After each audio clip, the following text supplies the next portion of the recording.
Carl Edwards is spotted at Daytona International Speedway. Kaz Grala will join Ware Racing in 2024, and the 2024 Busch Light Clash format has been officially unveiled. What's going on, guys? It's Daniel, and welcome back to our video. We got some NASCAR and other motorsports stories discussed here today on the channel. Let's go ahead and just jump straight into those really quickly. Let's first go ahead and take a look at a couple paint schemes that have been revealed over the course of the last couple days. The first paint schemes we're taking a look at is Brad Keselowski and Chris Buescher's 2024 Castrol Edge schemes that we're going to see throughout 2024. These paint schemes look alright in my opinion, very similar to last year's schemes from 2023, but honestly both of them look really solid, really good, and I'm looking forward to seeing them out on the racetrack this season in 2024.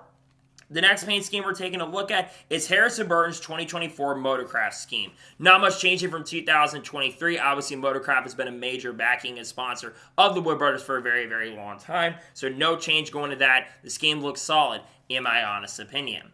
The next paint scheme we're taking a look at is Ryan Blaney's 2024 Menard scheme. This scheme looks alright in my opinion. I like the black, I like the yellow, I love that they've got Knauf on there as well. In general, it's a solid paint scheme, and I'm looking forward to seeing on the racetrack throughout 2024. And the final paint schemes we're taking a look at is Todd Gillan's 2024 Rude Besh / Generator schemes. These looked alright in my opinion. The Rude Besh scheme, not the biggest fan of it, but the Generator scheme looks really awesome and really great in my opinion. And I'm looking forward to see both those schemes on the racetrack throughout 2024. And now we're going ahead and jump on to the next story of today's episode as we're talking about Death Wish Coffee. As it was announced yesterday that Death Wish Coffee will sponsor Anthony Alfredo at the Daytona 500. Death Wish Coffee has sponsored Anthony Alfredo for the last couple seasons, and it was obviously announced not too long ago that Anthony Alfredo was going to be running the Daytona 500 with Beard Motorsports. This is a really great opportunity for him, and great to see that Death Wish Coffee will continue working with Anthony Alfredo in the Daytona 500 as he attempts to qualify for the 2024 Daytona 500. And now we're going ahead and jump on to the next story of today's episode as we're talking about Classic Collision. As it was announced yesterday that Classic Collision will sponsor Ryan Ellis for 11 races in 2024. Now, Classic Collision did sponsor Ryan Ellis, I believe, in one race in 2023. So it's really good to see that a company like Classic Collision is going to once again work with Alpha Prime Racing and Ryan Ellis in 2024. This is a really exciting partnership, and nonetheless, really glad to see that Classic Collision will sponsor him in 2024. And now we're going ahead and jump on to the next story of today's episode as we're talking about Harrison's. As it was announced yesterday that Harrison's will in fact sponsor Josh Berry in 2024 for 2 races. I believe they'll be sponsoring him at the first Atlanta race, and they'll sponsor him at the All-Star race at North Wilkesboro. Now, Harrison's has sponsored Josh Berry in the past. They actually sponsored him last year in 2023 and also I believe in 2021 and 2022 as well. So they have a long-term relationship. It was kind of unclear what sponsors were going to be coming over to Stewart-Haas Racing with Josh Berry, considering a lot of them have left SHR, but hey, at least 2 of the races have been finalized. So really glad to see that Harrison's will continue working with Josh Berry in the 2024 season for 2 races. Maybe there'll be more that get expanded down the road. Nonetheless, so glad to see that Harrison's will in fact be joining this team in the 2024 season. And now we're going ahead and jump on to the next story of today's episode, as unfortunately we have to take this episode to a sour note, as it was announced sadly a couple days ago that tragedy struck the motorsports community, as unfortunately Ryan Pemberton sadly passed away. Ryan Pemberton, for those who don't know, was a long-term crew chief in the NASCAR Cup Series. He crew chief for Joe Nemechek and Brian Vickers, and also had, I believe, been the competition director for Junior Motorsports until the end of 2023. My thoughts and condolences do go out to the Pemberton family during this time, and I'm sending my thoughts and prayers and condolences out to the Pemberton family, thinking about the family currently at the moment.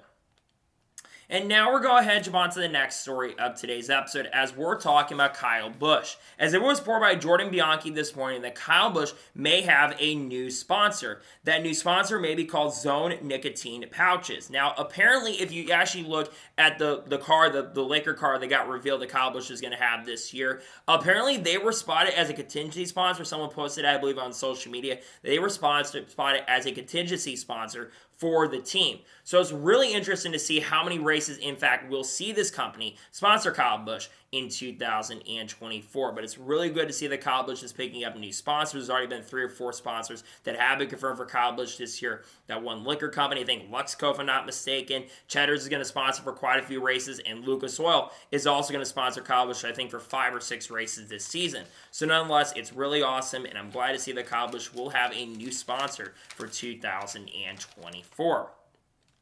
And now we're going to head on to the next story of today's episode as we're talking about Quaker State. As it was announced yesterday that Quaker State will continue their partnership with Trackhouse Racing. They'll sponsor Daniel Suarez for, I believe, a couple races in 2024. In addition to that, Daniel Suarez will actually return to the NASCAR Mexico Series at the Los Angeles Coliseum. We talk about the LA Coliseum near the end of this episode, but I believe this will be the first time that Daniel Suarez has competed in the NASCAR Mexico race in a series in a very, very long time.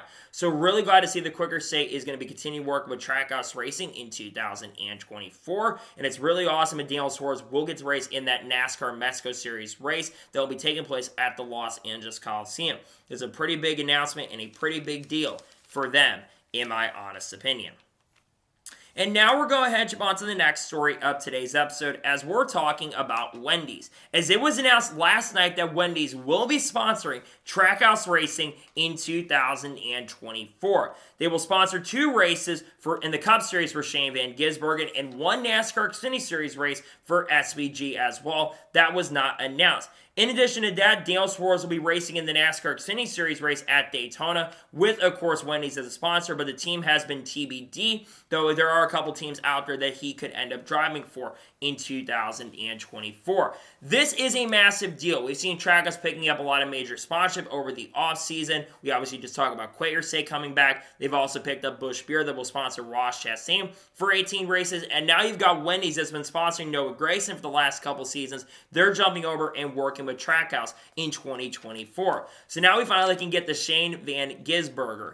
In all honesty and all seriousness, though, this is really awesome and phenomenal to see that Wendys is coming on. No, there were no paint schemes that were revealed, which is kind of shocking. I thought we would get some paint schemes, but still, I think this is a phenomenal move, and very glad to see that we're going to see Wendys joining up with Trackhouse Racing in 2024. Can't wait for the paint schemes to be officially unveiled.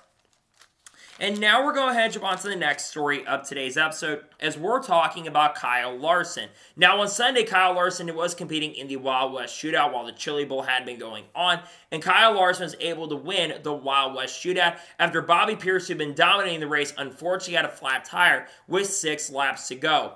I believe this is the first time that Kyle Larson has won the Wild West Shootout in the major late model scene, so congratulations to Kyle Larson on that. He continues to build up his resume in the motorsports world by winning major events, and he's looking to build up and have a great year in 2024 in NASCAR. This is a massive accomplishment for Kyle Larson. It seems like you put him behind the wheel of anything, he's going to go out there and win for you. So this is really awesome. Nonetheless, massive and huge congratulations once again to Kyle Larson on winning the 2024 Wild West Shootout. A massive and huge accomplishment for Kyle Larson, and congratulations once again to him getting it done.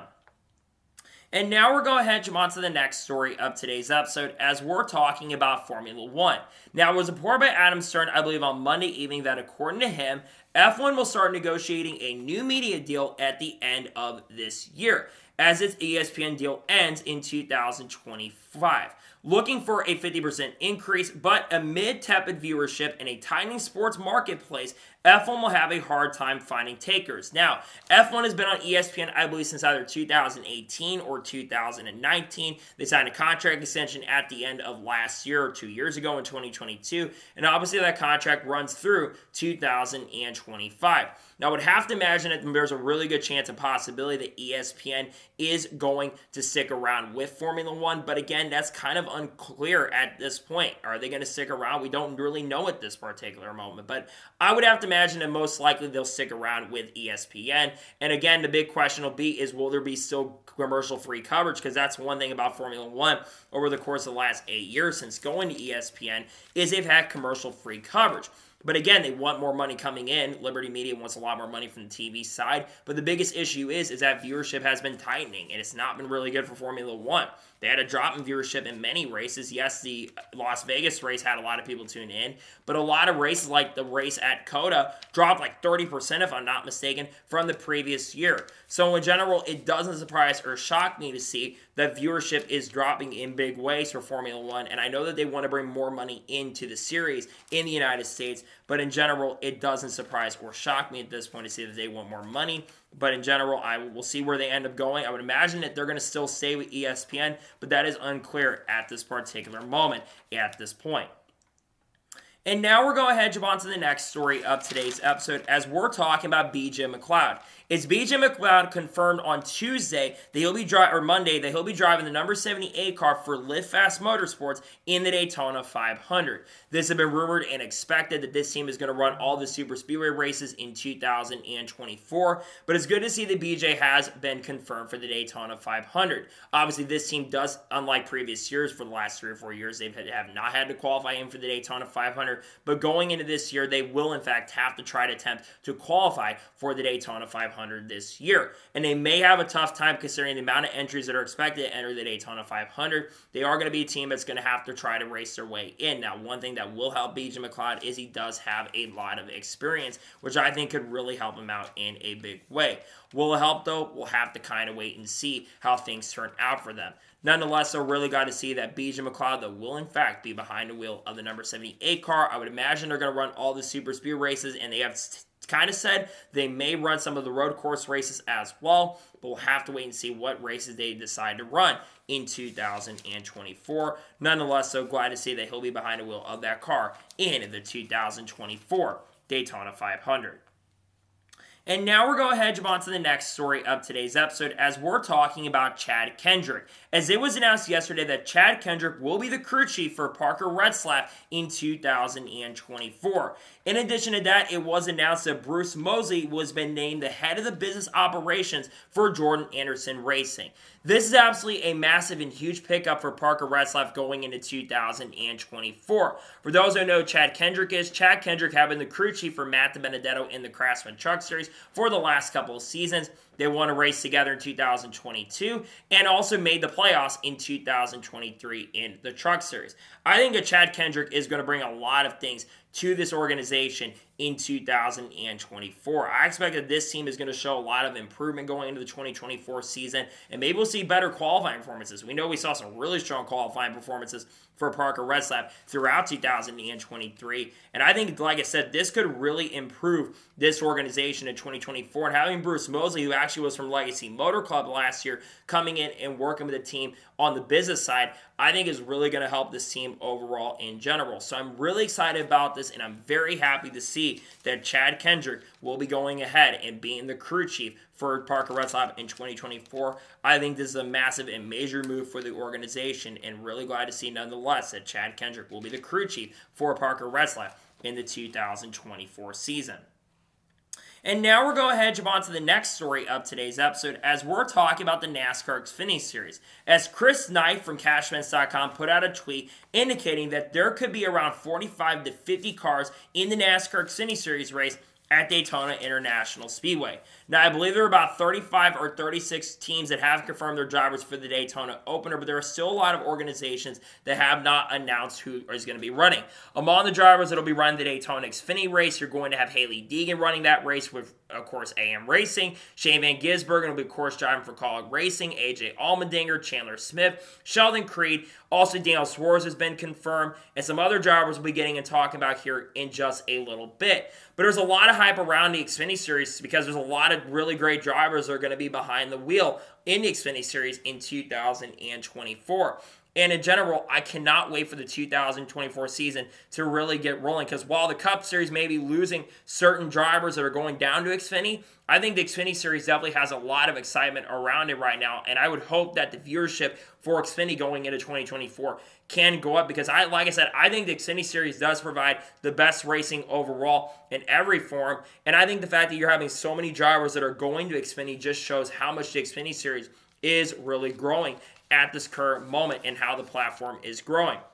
So nonetheless, I'm really excited about this, and I'm glad to see that there's going to be a ton of drivers. I know some people were suggesting we have some duels, and honestly, I think having some dual races would not be a bad decision overall. Will they do it? I don't know at this particular moment, but still, I think it's phenomenal, incredible to see that there are going to be a lot of people entering the Xfinity Series opener at Daytona International Speedway. And now we're going to head on to the next story of today's episode as we're talking about Front Row Motorsports. As Front Row Motorsports, a crew chief for the 34 car, Michael McLoud, Travis Peterson, confirmed that Front Row Motorsports has formed a new technical alliance with Team Penske. I believe for the last 8 or 9 years, Front Row Motorsports has had a technical alliance with RFK, but obviously RFK wants to tie into an alliance with Ware Racing. And this means that Front Row had to make some major changes to what they're going to be doing for 2024, meaning that they have aligned with Team Penske for the 2024 season. This is definitely huge because, like I mentioned, Front Row had a technical alliance with RFK for many, many years. But RFK has continued to grow, and I think, like I said, they want to tighten that relationship with Rick Ware. Now, I don't think it's a lose-lose situation. It's not definitely a massive win for them to go into Team Penske. Yes, they are a 2-time defending champion, but you have to look at the facts. Team Penske, yes, they've won the last 2 championships, but they've struggled at points throughout the last couple of seasons, and the only reason they've won the championships is because Ryan Blaney got really hot near the end of the season in performance. Now, I think that they're going to be in a solid position. Front Row is continuing to build their program, and they're going from this team that was kind of in the back of the pack to being more of a mid-pack organization. And I think a lot of teams are taking notice of the success that you are seeing from Front Row Motorsports, and they're continuing to build that. And I think that's why you're seeing them have to change their technical alliance, because I think RFK realizes that eventually they may fall under threat for Front Row if they continue to build the program up the way they are.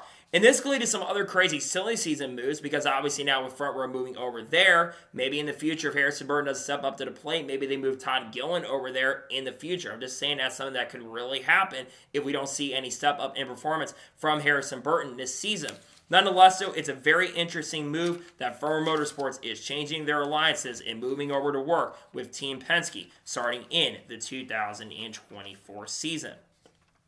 And now we're going to head on to the next story of today's episode as we're talking about the charter system. Now, we already talked about charters quite a bit on this channel over the course of the last few weeks, but obviously we talked about it earlier in the week that NASCAR has actually extended the talks when it comes to the charter renewals, when it comes to the deadlines. According to Adam Stern last night, though, NASCAR only extended the charter talks through January, a sign that it may want to wrap up a deal to avoid the topic becoming a distraction once the season starts.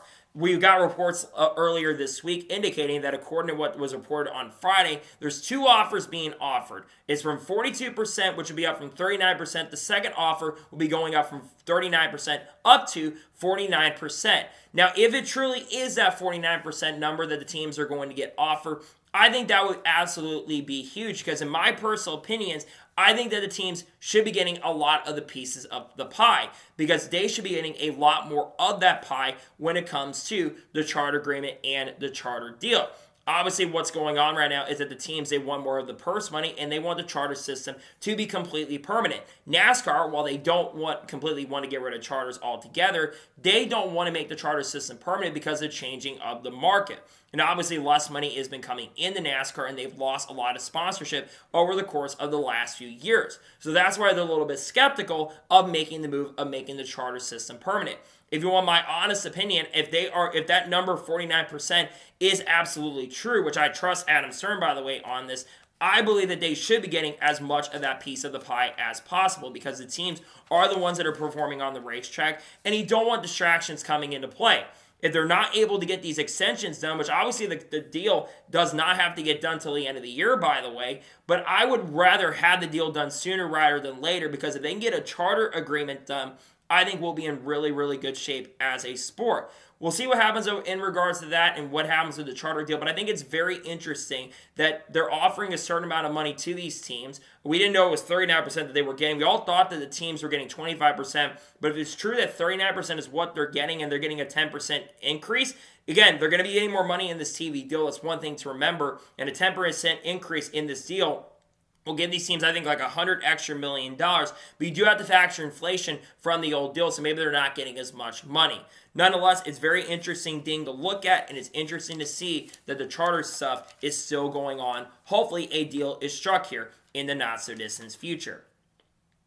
And now we're going to head on to the next story of today's episode, as we're talking about Nick Sanchez. As it was officially confirmed yesterday that Nick Sanchez will in fact be returning to Rev Racing in 2024, driving the number 2 car. But the big announcement is that he'll have a new crew chief in 2024, as Kevin Bonio-Mannion, who's been with Spire Motorsports the last couple of years, will be the crew chief for him in 2024. This is absolutely a huge deal. Nick Sanchez in his rookie season had a very, very solid year when it comes to his performance. Had a lot of really strong and great races throughout the 2023 season. Qualified in the pole quite a bit, was like the Ryan Newman of the NASCAR Truck Series last year, but still is looking for his first career Truck Series win.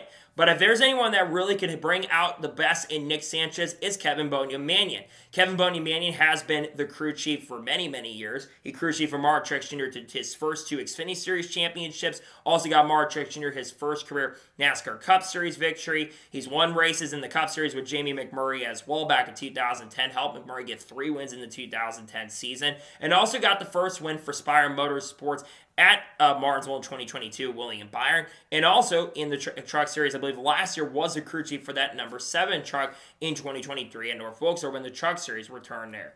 I think this is a huge deal for Nick, and if I'm looking at Nick Sanchez, he might have just jumped up as someone who could be a championship contender. I've got Nick winning a few races this season, but I truly do believe that Nick Sanchez has absolutely become a massive championship threat and contender because they're bringing Kevin Bonio-Mannion in. This is a very solid pickup for this team going into the 2024 season. I'm excited to see that this guy is going to be working with Nick Sanchez. Nick is a very, very talented driver, and I think Nick could in general have a massive breakout season. I wouldn't be surprised if Nick rolls off 4 or 5 wins. Now, realistically, I think Nick's going to win around 2 to 3 races this season, but I think Nick Sanchez will have a really good chance and opportunity to make the championship 4 in 2024. So nonetheless, this is really awesome and amazing to see that Nick Sanchez will get the opportunity to work with Kevin Bonio-Mannion in the 2024 season.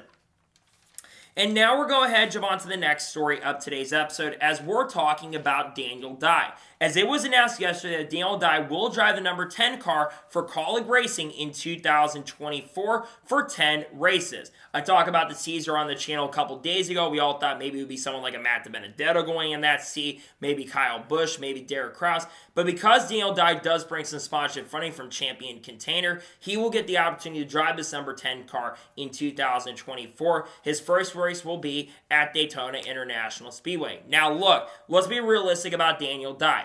Is Daniel Dye an amazing driver? No. Would he be my first choice to drive this 10 car in Xfinity? No, absolutely not. There are better drivers, in my opinion, who should be behind the wheel of this seat. I look at drivers, like I said, like Kyle Busch, Derek Kraus, Matt DiBenedetto, you name it. I think those are 3 drivers right there who would do a better job in this number 10 car than Daniel Dye.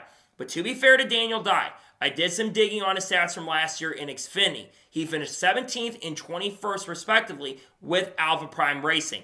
Not that bad, all things considered. Now, Daniel Dye obviously got a lot of track connections. Of course, his dad, I think, is on the board of directors for the NASCAR Foundation. So that definitely helps him get the chance and opportunity to drive for this team in 2024. He's got to improve in the Truck Series, but we'll see how he does. Maybe he'll be like Haley Deegan and do really good in Xfinity. I think Deegan will do good there this year in Xfinity. But we'll see how Daniel Dye ends up doing. Nonetheless, I'm really intrigued to see how he's going to do. He's going to be having an opportunity here. Kaulig Racing's got a really solid lineup. They're going to have a really strong lineup going into Daytona. You've got SVG in the 97. You've got, of course, for the 16, AJ Allmendinger. And then, of course, you've got Josh Williams joining the team this year as well. So it's a really solid opportunity for Daniel Dye. Hopefully he can make the best of it. A really good opportunity for him. Hopefully he can run really, really well with this organization in the 2024 NASCAR Xfinity Series season. And now we're going ahead and jump on to the next story of today's episode as we're talking about Jeffrey Earnhardt. As it was announced yesterday that Jeffrey Earnhardt will be joining Sam Hunt Racing part-time in 2024, driving the number 26 car if I'm not mistaken.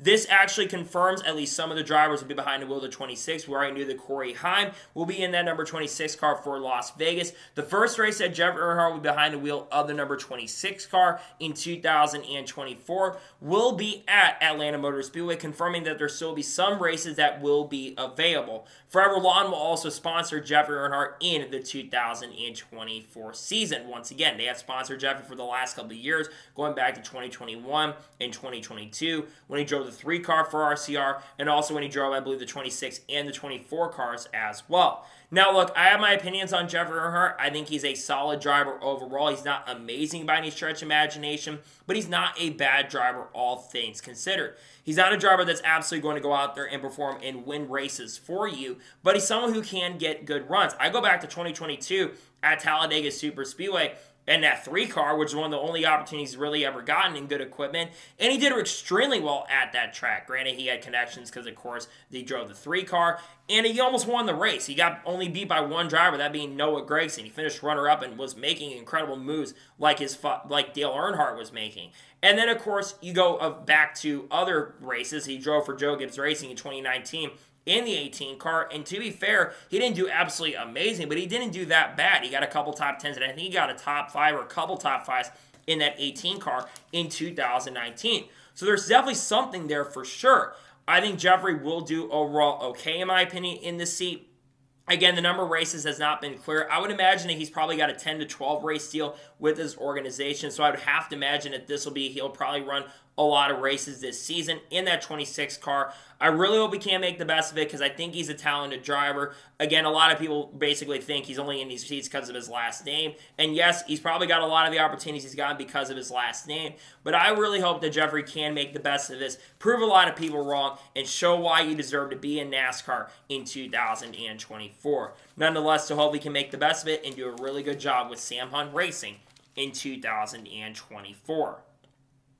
And now we're going ahead and jump on to the next story of today's episode as we're talking about Frankie Munoz. Now, yesterday on social media, Frankie Munoz basically revealed that he was teasing an announcement for 2024, basically saying February 17th, see you all. Now, if you take a look at what is happening on February the 17th, basically there are 2 races that are going on. You have the NASCAR Xfinity Series race at Daytona, and you have the ARCA race at Daytona, which indicates that Frankie will be in one of those 2 races, or could be in both those races in 2024. Now, obviously, there was a lot of rumors early in the offseason Frankie Munoz was going to go to RSS Racing in 2024, but unfortunately, the team confirmed that that is not going to be the case. Now, obviously, the number of rides in the Xfinity Series are drying up relatively quickly, and there's not a ton of rides that are available at this particular moment.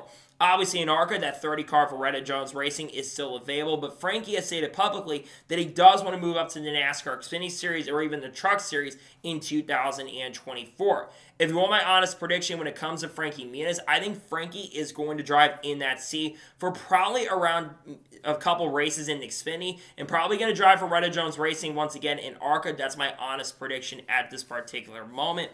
Again, though, I could entirely be wrong, and I think he'll drive some select Xfinity Series and even some truck races. The 66 truck for ThorSport, I believe, is still available for this season. Connor Jones is going to drive quite a few races in the 66, but he doesn't turn 18, so maybe Frankie goes there as well and drives. But as of right now, I would imagine that Frankie Munoz is going to get some opportunities and chances in Xfinity. Maybe somehow he does go to RSS, but I don't think that's going to happen. You still have SS Greenlight Racing, and it's kind of unclear what they're doing for the season at this particular moment. So maybe Frankie's going to go to SS Greenlight in 2024. I'm not really sure at this particular moment, but I really hope that Frankie is racing in NASCAR 2024 because I want to see him get a chance, man, to see what he can do in Xfinity and trucks. He didn't do that bad in ARCA last year. He had some good performances. I think I only got 1 top 5 in Retta Jones Racing and was in the lead of the point standings early in the season. Granted, he kind of fell off near the end of the year because of electrical issues and mechanical failures and getting caught up in wrecks that really weren't his fault. Unfortunately, Frankie was really unlucky throughout 2024. In some of those in some of those races, he probably should have gotten top 5s especially. Nonetheless, so we'll see what Frankie can do in 2024, where he ends up going, but he's definitely teasing his plans for the 2024 NASCAR and ARCA seasons. And now we're going ahead and jump on to the next story of today's episode as we're talking about Justin Haley. As it was officially confirmed yesterday that Justin Haley will be driving the number 51 car for Ware Racing in 2024. Where I knew that Justin Haley was going to be at Ware Racing in the 2024 season, but it's good to see we finally know what number he exactly is going to be driving in 2024. In addition to that, his crew chief for 2024 is actually going to be Chris Larson. Chris Larson, for those who don't know, is a former NASCAR driver and also has been the crew chief for Zane Smith in the Truck Series for the last couple of years. He crew chief for Zane Smith to a championship in 2022 and also been the crew chief at Front Row for the last couple of years. I don't think he's going to be working at Front Row anymore. If he's going to be there, he's going to be working as a consultant as Dylan Capella will be taking over his duties in Front Row in 2024.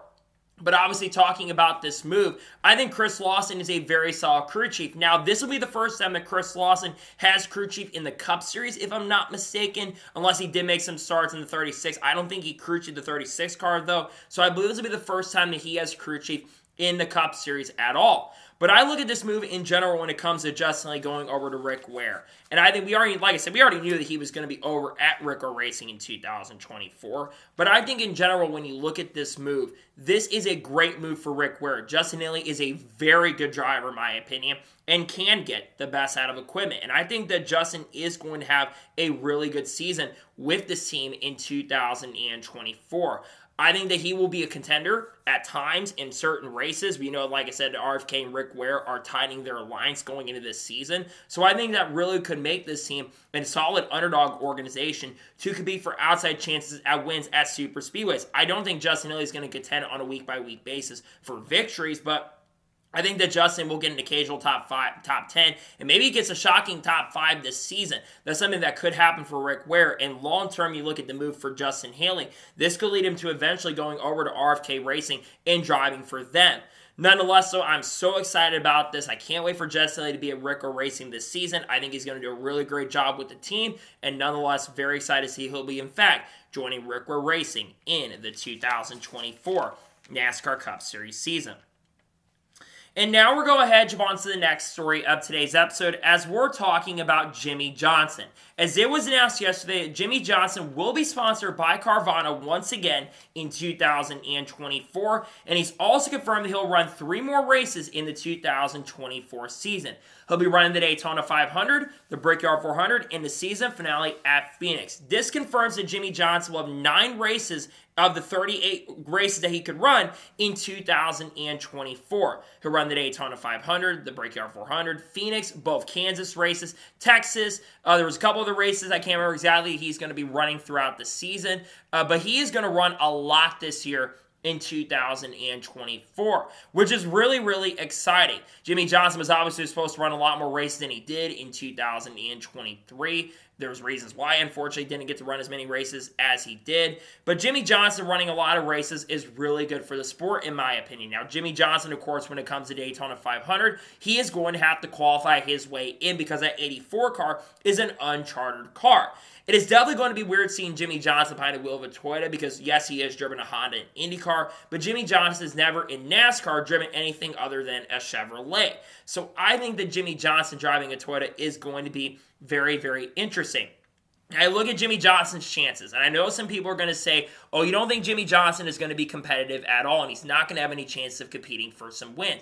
And I don't think Jimmie Johnson is going to compete for victories, but you look at, like, Dover, for instance. Jimmie Johnson, I believe, is still the winningest driver in Dover history. So maybe Jimmie Johnson gets a good run there. He ran not that bad the last couple times I think we ran there, so maybe he runs really good at Dover. I look at Texas. Jimmie Johnson won 7 races at Texas. So maybe he goes out there and contends for maybe a top 10 or top 15 because I think with Legacy, look at what they're building right now. They've got some new sponsors. They got Family Tree and Dollar Tree coming in. They've got a lot of companies coming in to work with that organization, and they're building something for 2024, which I think will lead the Legacy running a lot better.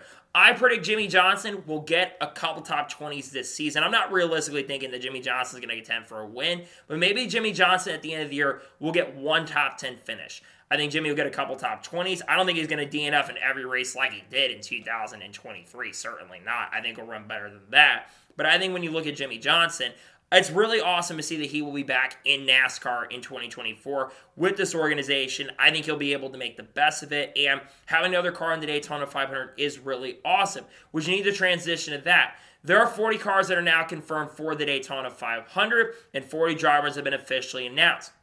There are still some names that have not confirmed what they're doing for the Daytona 500 teams. The money team is expected to be there for 2024. But we don't know who will be behind the wheel of that seat. We don't exactly know who will be behind the wheel of certain other cars for the Daytona 500 at this point. We'll talk about who will be behind the wheel of one of those cars, but we don't know exactly who's going to be the driver for the 500. We don't know exactly for sure what other drivers are expected to be there this season. Nonetheless, I'm excited to see, though, Jimmie Johnson is back behind the wheel and will be joining up with Legacy Motor Club. And it's more strength for Toyota at the Daytona 500 as well, by the way, if he makes the field, because you're going to have help for Bubba Wallace and other drivers at the team. So really glad to see that Jimmie Johnson, though, will be in the Daytona 500 and running a couple of the races with Legacy in 2024. And now we're going ahead and jump on to the next major story of today's episode, as we're talking about the 2024 Clash format. As NASCAR, after a lot of time, has finally revealed the 2024 Clash format, which also has created a lot of controversy. So, on Saturday, the day before the race happens, you will see the practice sessions. Now, there is not going to be single car qualifying that is going to take place this year. But what is going to be changing is that the heat races, instead of being on the Sunday, they're being moved to Saturday night. Now, let's go to Sunday for a second, because let's go talk about the heats for a second. Each heat, I believe, will be 75 laps. I think it'll be 25 or 30 laps each, and the top 5 from each of those heats will be able to make it to the main. Then on Sunday, there will be a 75-lap last chance qualifier where only, I believe, the top 2 finishers will make the main event. And then the highest in points that isn't in the main race will start in the race, meaning that 23 cars will make the A main feature. And the main is going to be 150 laps, which I believe was 150 laps last year. I don't remember if green flag laps are just going to count, or if green flag laps the only thing is going to count and caution laps will not count. But 23 cars being in the main event, I think, is absolutely a really good move on NASCAR's end. In addition to that as well, the NASCAR Mexico Series race that is going to take place on that Sunday before the main races happen will actually be televised on FS1 as well. Now let's talk about some of the things when it comes to this format. Look, I think it's interesting that the heat races are being moved a little bit earlier to Saturday. We'll get into why I have a little bit of problem with that, though. But I am glad to see that at least that they're televised in Mexico race. And I think having less people in the main event as well, that being 23 cars, is a great decision. Last year, there were too mame cars that made the main event. 27 cars made it, and it was a catastrophe. They were having a hard time. They were playing bumper cars. It was really, really difficult and really unnerving to watch, in my opinion. I was getting frustrated watching the race last year. But here's where the problem lies. Remember when I mentioned a second ago that the heat races are moving to Saturday? Well, according to Bob Pockers, fans are not going to be allowed to watch the heat races because of it being on Saturday. Fans are not going to be allowed access to the race on Saturday. The heat race, I should say. This, in my opinion, is completely unforgivable and unacceptable for many, many reasons. One, these fans paid a lot of money to go to this race. And you're telling me that the fan base will not even be allowed access to go inside and watch the heat races. The heat races are a big draw for the event, and really, to me, the heat races generally tend to be some of the best racing. The main race was not that good last year, in my opinion, and it wasn't the most exciting race in general.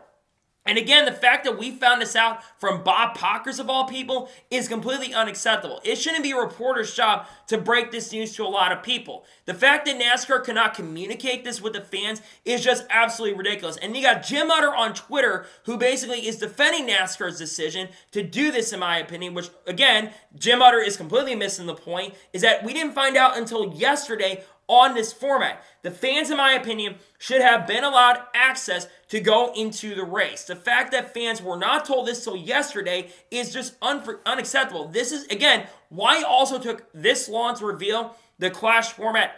blows my mind. This clash format should have been announced a long time ago, probably around the time the NASCAR Mexico race had happened. NASCAR also, like I said, has had a big problem with communicating with the fans when they're making decisions and making moves, and it's been a big problem. And they made a lot of questionable decisions already to start 2024. Again, I love the fact that they're moving the race. Again, I love that the Mexico Series is going to be taking place. You get a Machine Gun Kelly concert, which I'm kind of torn on that. But in my opinion, not having fans allowed access into the main event is just unacceptable. Not the main event, the heat race, I should say. Fans not being allowed to go watch heat races is just unforgivable and unacceptable, in my honest opinion. That is a massive loss on NASCAR's end, and they really screwed the pooch there. And again, why it took so long, I have no idea. Again, the media didn't even know this. We didn't even get any sort of communication. It's ridiculous and unacceptable that we were not communicated this, and I think it's a bad move on NASCAR's end to do this, in my honest opinion. I think this is a massive loss for NASCAR and a big bomb move. Because again, people paid a lot of money, and I think that fans should be refunded their tickets.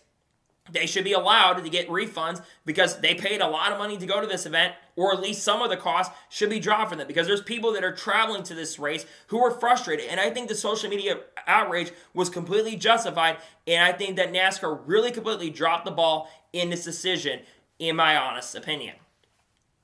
And now we're going to jump on to the next major story of today's episode, as we're talking about Carl Edwards. Now, in the last year, Carl Edwards has been spotted at a lot more events in NASCAR than I think people realizes. And once again, at Daytona National Speedway, Frank Kelleher, who is the president of Daytona National Speedway, put out a tweet saying, "You never know who's going to show up to your event." And according to this, Carl Edwards was spotted at Daytona International Speedway. This is now the fourth or fifth time that Carl Edwards has appeared at an event in NASCAR. Remember, on SiriusXM NASCAR Radio, Carl Edwards said he's been kind of keeping up with the sport in certain ways. Actually went to Trackhouse Racing to visit the shop, but at the time did not indicate he was going to be getting back behind the wheel.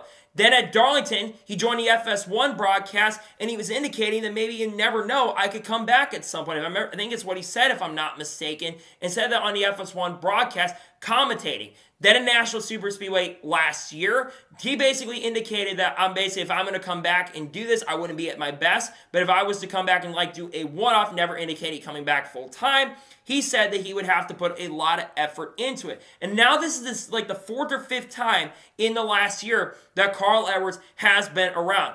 First of all, it's really good to see that Carl Edwards is still sticking around and coming back to NASCAR a lot more. Even if he's not going to get back behind the wheel, which I really hope he does get back behind the wheel. If he doesn't get back, I'm really glad to see that he is still going to be sticking around and showing up to a lot more events.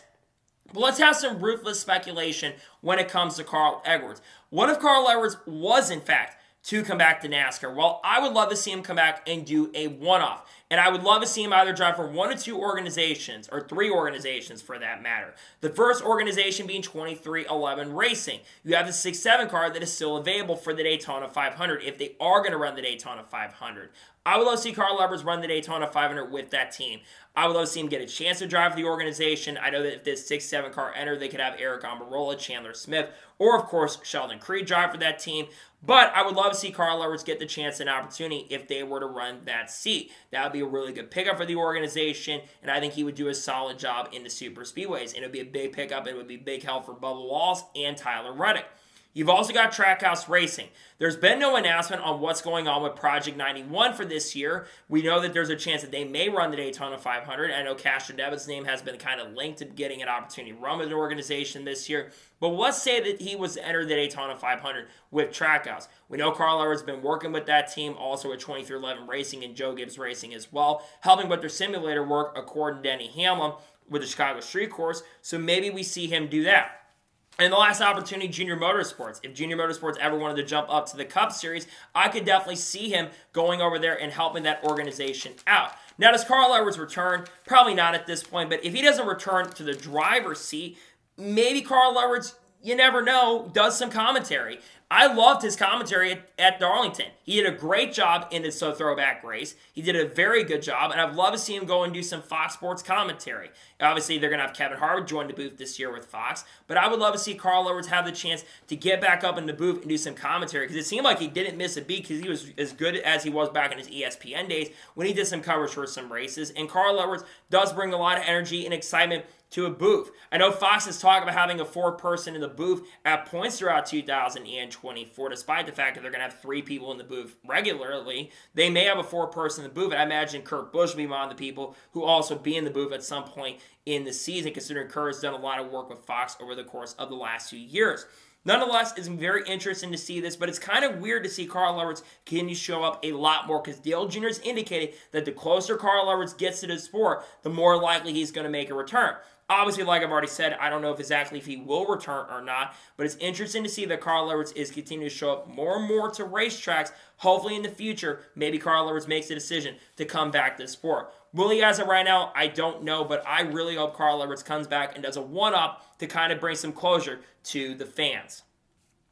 And now we're going to go ahead and jump on to the final major story of today's episode, as we're talking about Kaz Grala. Now, I just did a video talking about the story, but it was confirmed earlier this morning that Kaz Grala will be joining Rick Ware Racing in 2024, driving the number 15 car for a majority of races in 2024. He'll drive in the number 15 car for 25 races, including in the Busch Light Clash, and his first points-paying race will be at Atlanta Motor Speedway.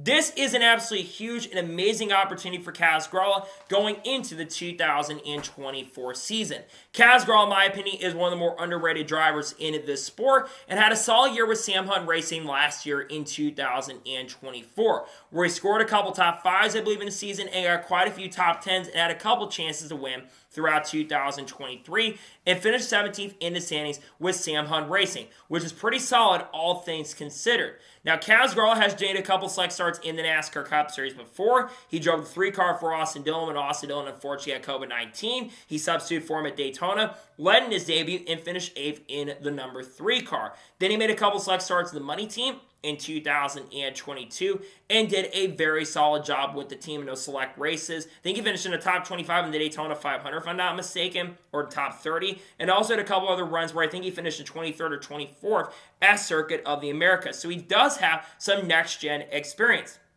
But as for Kaz, it's definitely a very interesting move. And the one thing that really helps Kaz Grala out in a pretty big way is Kaz Grala is still a really relatively young driver, despite the fact that he's been in NASCAR since 2016 and 2017. Kaz Grala just turned 25 in December. Only a couple weeks ago, he just turned 25 years old. So you have a really young team at Rick Ware Racing. You've got Justin Haley, who's 24, going to be 25 this year. And you've got, like I said, Kaz Grala, who just turned 25. So I think Kaz Grala has a really good up ceiling going for him in 2024. Now, what are my expectations for Kaz Grala going into the 2024 season? Well, realistically, I think that Kaz Grala will not be a massive contender for wins throughout the year, but I think Kaz Grala will have some solid performances. I've already talked about this with Justin Haley, but we know that RFK is going to be tightening the ship with Rick Ware in 2024. So I think that really can help Kaz Grala. Kaz is also a very solid road course racer, so we know I think that he'll contend for some really good finishes at road courses. Wouldn't surprise or shock me if Kaz Grala gets a surprise top 10 or maybe even a top 15 this season on a road course. And I think it's a great opportunity for him as well. I don't think any sponsorship and funding was announced, but I would imagine maybe Fire Depot Coffee and maybe Island Brand will come over with him with Rick Ware in 2024. But I mentioned this a second ago because I said this in a minute ago, that basically Rick Ware is not running him full-time this season. So now the big question is who is going to else be in that 15 car this season? There are a couple of drivers that are still potential candidates for the 15. It's been mentioned that Riley Herbst could drive the 15 car for a select few races in 2024. According to Motorsports.com report, it had been kind of mentioned that maybe Ryan Newman could also drive in the C, though it's not been indicated, so we may see Ryan Newman behind the wheel for a few races as well that haven't been confirmed. Also, Cody Ware's name has been mentioned as a potential candidate for a few races as well with Rick Ware, which I think a lot of people would think would be a bad move if Rick Ware came into play. There's also a couple other free agents out there and other people in the lower series. You've got Cole Custer, who can make some select starts in his seat. You've got Riley Herbst, who I think has a chance to go there, though I think that Riley Herbst could be headed over and driving for Front Row this season in Cup and the select races. You've also got Haley Deegan, who could somehow make her Cup Series debut at some point this year. Don't know if that's going to happen. And then you've got Matt DiBenedetto, who has not announced anything. I know it's been rumored that he may go over and drive for Kaulig Racing this season, but that has not been confirmed at this particular moment.